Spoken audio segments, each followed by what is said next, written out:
Hey recappers! I know it's been a while since I did a top model content. So, for today's video, let's talk about Stephanie Retuya from Asia's Next Top Model Cycle 1.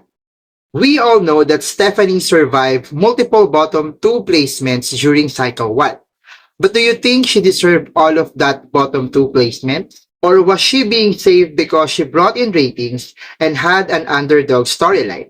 Personally, I think her toughest week was definitely the red gown photo shoot, where she and Sophia were both saved from elimination. If there had been an actual elimination that week, I honestly think Stephanie would have gone home. That was probably her weakest performance in the competition for me. But on the other hand, I really don't think her black and white photo deserved a bottom 2 placement at all. She looked absolutely stunning in that shoot.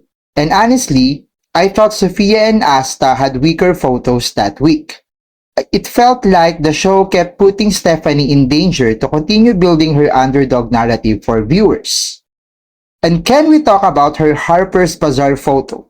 Because I still think it's one of the best shots from the final photo shoot, despite the way the episode tried to narrate it.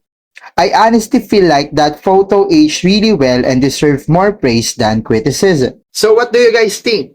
Which of Stephanie's performance deserved the bottom 2 placement or elimination?